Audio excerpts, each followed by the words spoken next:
Tune in for Patrick Ching's Painting in Paradise.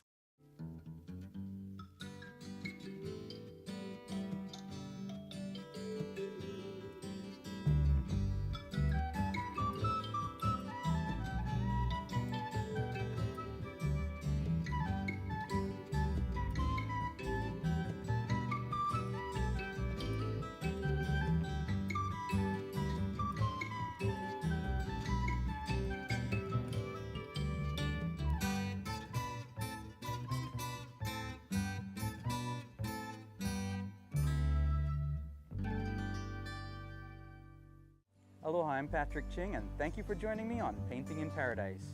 In this episode, we'll get to know a beautiful plant called the bird of paradise.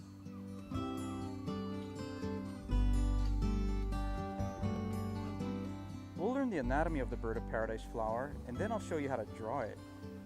Then we'll have some painting fun as we bring our birds to life. All this and more on a brilliantly colored episode of Painting in Paradise! You've seen them in pictures, you admire their colorful flair, you may even have them in your yard. This amazing plant is related to the banana plant and is native to South Africa. The bird of paradise is named for a spectacular flower, shaped like a bird's head. It is sometimes called the crane flower. The bird of paradise flower is composed of long leaves, a long stalk called a pedicel, and a flower bract that may be very colorful and shaped like a bird's beak. As the flower emerges from the bract, it sends up several bright orange sepals and 3 vivid blue petals. One of these blue petals points forward like a tongue. Birds of paradise are popular plants in tropical areas because they are hardy, beautiful, and easy to care for. Since they last so long after cutting, they're great for making floral arrangements and festive decorations. When we return, I'll show you how to draw the bird of paradise.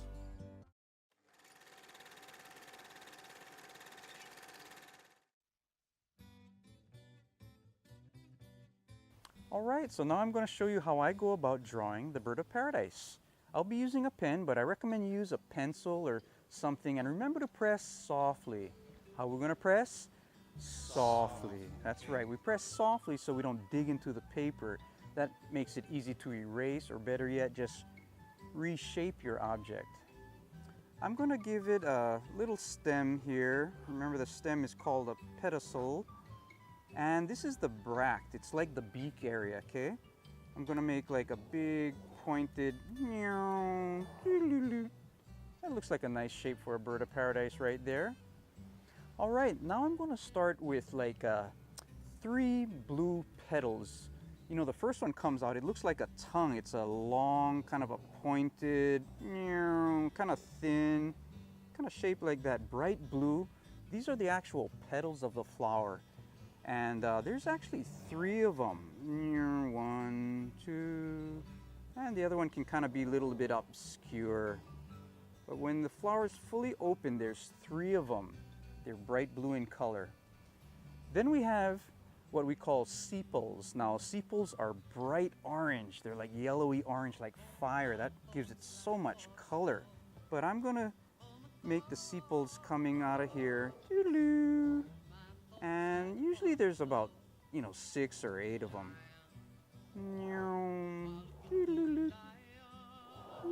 And they look like flames coming out of there, yeah?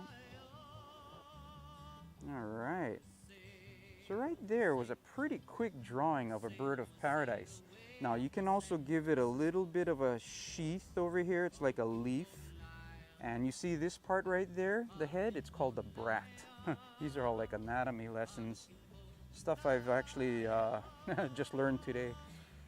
Anyway, we'll be coloring these petals blue. 1, 2, 3. And the pedicel, the bract, and the sepals will be bright orange and yellow. And there you have it, a bird of paradise. Now if you want to enhance your picture, you can put some leaves back there. They have long, long leaves, so you can make some of these leaves as long as you want. Maybe you can give us a little hint of where the leaves are, like that. And you don't have to do much more for your drawing.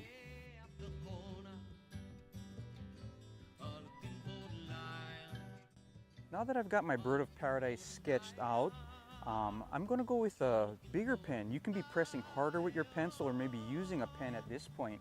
I'm going to use these outlines. Remember, we press softly. I'm going to be using these as a guideline. If there's anything here I want to change, now's the time where I can adjust it. Okay, so I'll be using a pen here. And I'm going to go up and doo-doo-doo-doo. Oh yeah. Nice and pointed over there. Doo-doo. Okay. All right. And here's the flower petals, those long, skinny ones. Remember, there's 3 of them. They kind of got like this little can opener, bottle opener. And then the sepals, the bright orange ones. Yellowy orange, just like fire.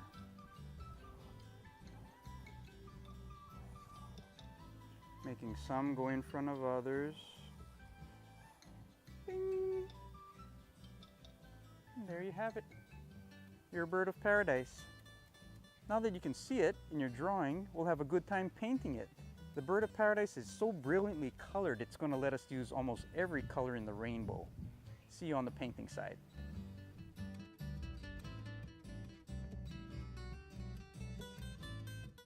When we return, we'll have some colorful painting fun, bringing our birds to life. Aloha, my name is Joni. I grew up and live in Kaneohe. I work with the Conservation Council for Hawaii.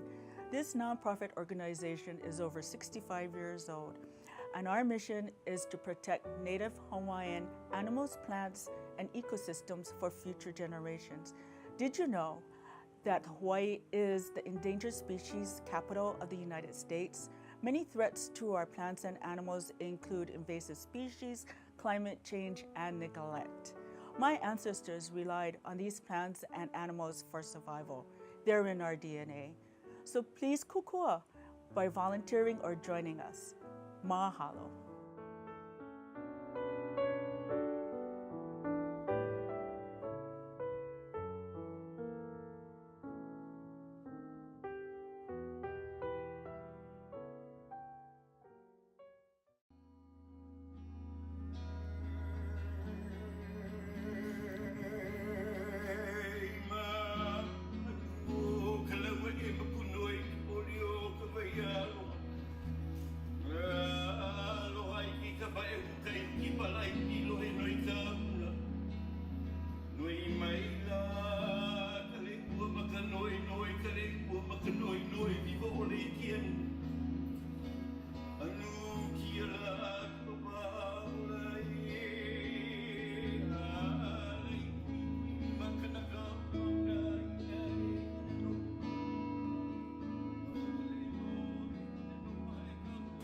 Before we get started, I just wanted to present Patrick with a book. This is a photo book of the progression of the mural.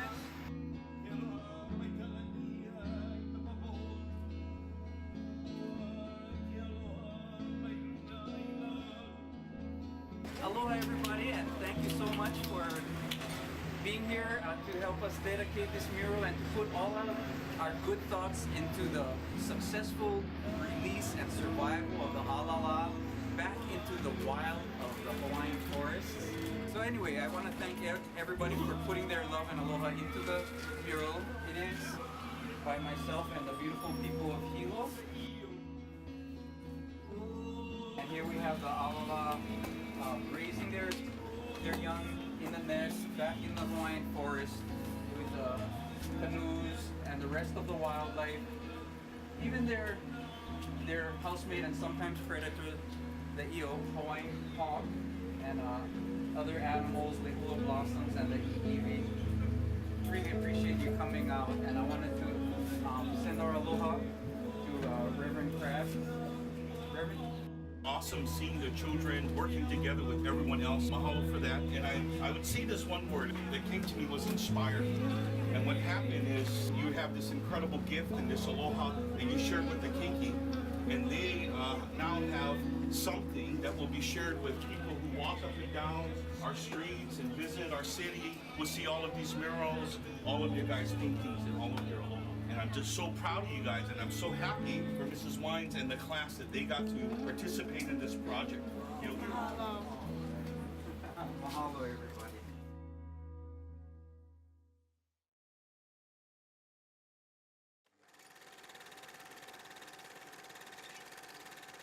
Today we're going to be painting a bird, but not just any bird, a bird of paradise.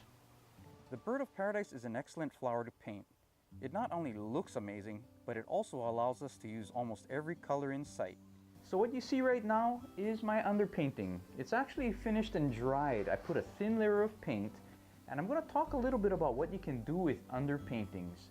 As you know, sometimes I don't even do underpaintings if I just want a bright sky. I might like the brightness of the canvas showing through. In this case, I put a thin layer of blue in the background and the basic colors of the bird of paradise. So this will give me a little preview of my painting. Also, the real reason behind underpaintings, they make your overpaintings look nice and rich. Okay, so I started with a light blue background. When I actually paint my background again for real this time, I'm going to put fades of white, blue, green. I'm going to have them very blurry and unsharp lines, you know, like real fuzzy lines, so that I save my sharp lines for what I want the viewer to look at first, which is the bird of paradise. Now I've gotten all my colors together. In fact, I'll show you my palette. It's right here. It's got like every color on it because the bird of paradise is just full of all these colors. And I'm just going to dive in. I'm just making up a background, and you can too. Now another thing to think about, if your background was very dark, that would also work pretty nicely. Even almost a black or very dark green background. So your background can be anything. I'm going to have some blurs of colors. Now you can choose to keep your background painterly, like brush strokes, or you can make it smooth.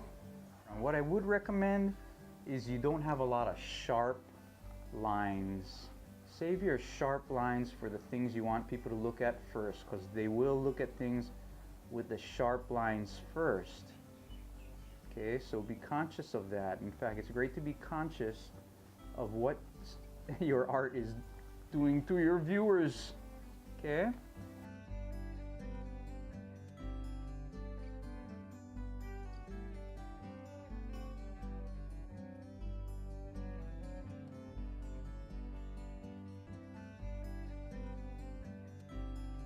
Okay, sometimes it's kind of cool to look at where your darkest parts of your painting are, and behind it, maybe put some of the lightest parts, especially where you want the drama in the painting. Okay, I'm gonna get some darker blue and put around some of the edges here. Sometimes these blurs of color are like a vignette, like a little frame almost.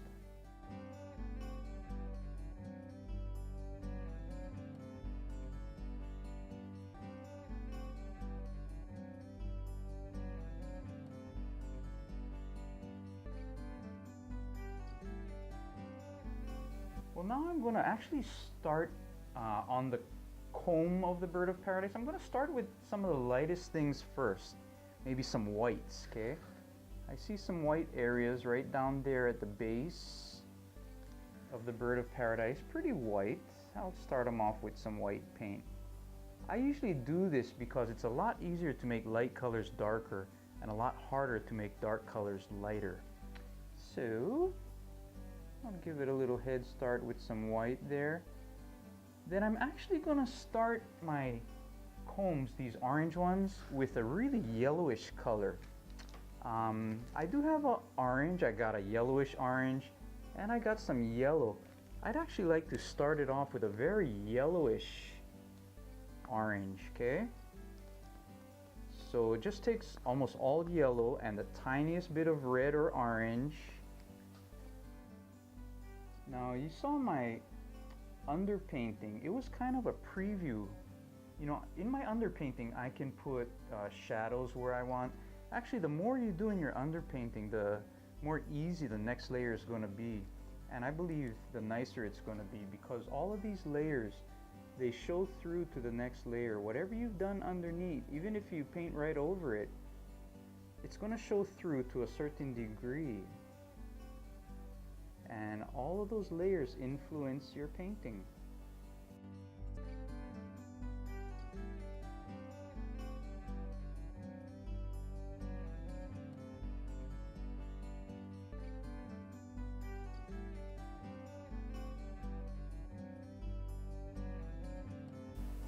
Okay, and some of these places I can get even deeper orange, like get some red in there, red orange.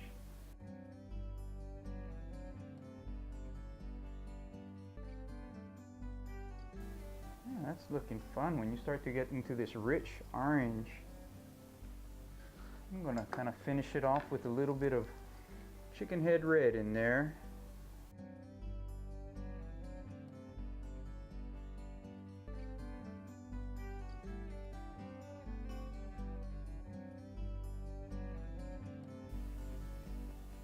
Okay, now I'm going to put a second layer on these little blue sprigs. Should learn the word that they're actually called. I'm sure you'll be calling in right now and telling me those are called stamen marquisiosis or something.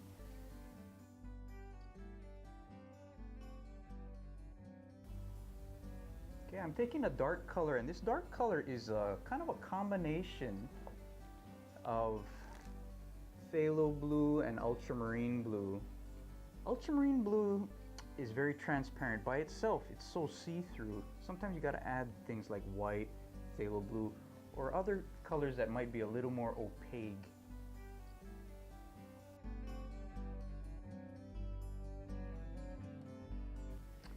I am going to mix up some black, and I'll have some white available. Now, in mixing black, I'll do it the same way I always do, using some ultramarine blue, maybe a little heavier on ultramarine blue and a little bit of burnt umber.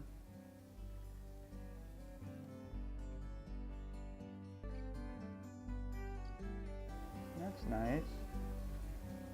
Trying things.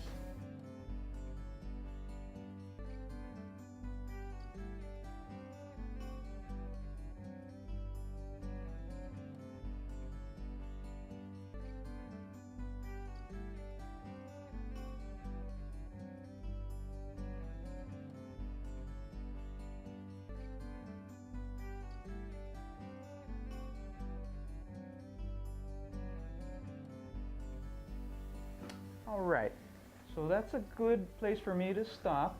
It's got a nice thick second coat on it. I'm going to give that a drying, or you let it dry. If you're working with oil paints, you just let that sit for a couple, 2-3 days. You're working with acrylic paints, it'd be dry already.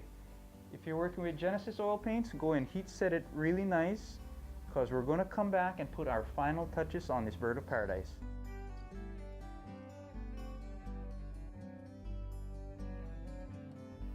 But what's really going to make this painting, I'm going to I'll get a filbert tip brush like this. Notice it's got a lot of paint on it. What color is that? Purple, blue, white. I'm just going to scrub a little bit of this. You just want a little bit of paint on this brush, and purple, blue, white is just about the perfect color. Just see if you can scrape it on this painting, but not too hard. You want to leave little gaps as the brush bounces across the scruffy canvas, okay?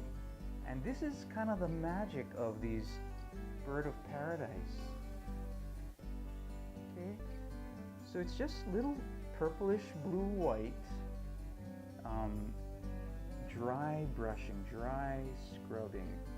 It creates a beautiful effect, especially if you have underneath nice and dark.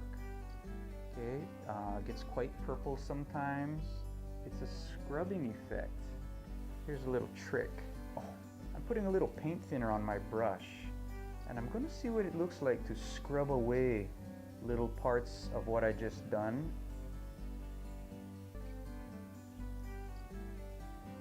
Right, so you saw how fun and realistic That little piece of dry brushing has made our bird of paradise. It actually looks thick, like you can grab it.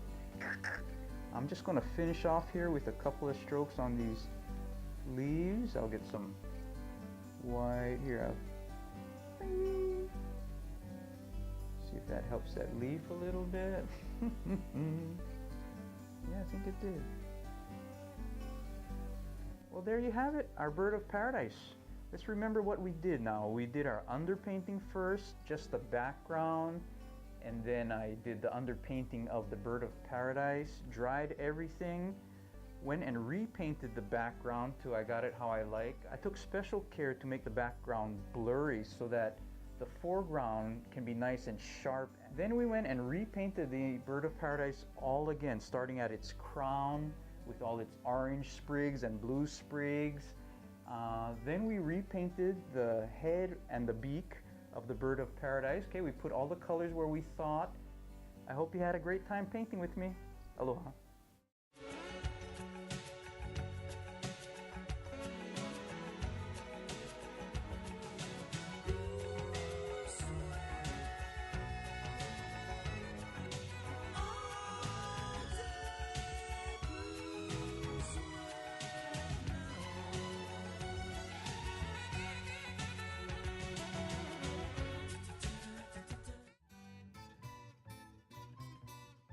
And now let's visit a bird of paradise painting party at these islands in Escondido, California.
Thank you for joining me on Painting in Paradise. I'm Patrick Ching, and I'd love to see what you created. So send your pictures to patrick@patrickteachingart.com.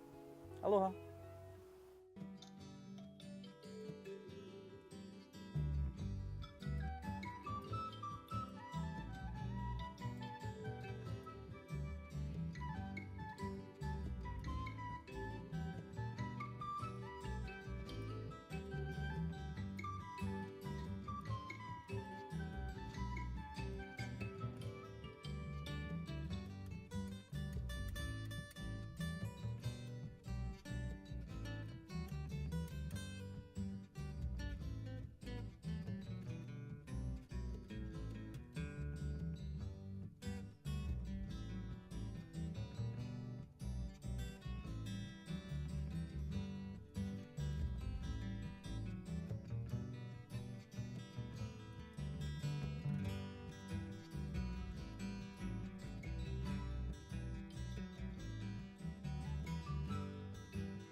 looking for the lion, looking for the lion.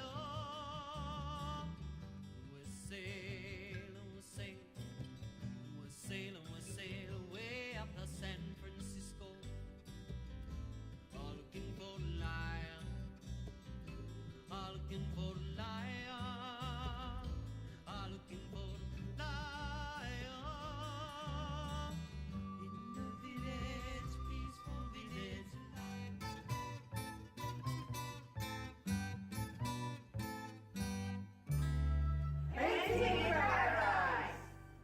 If I were a painter, I would paint my reverie.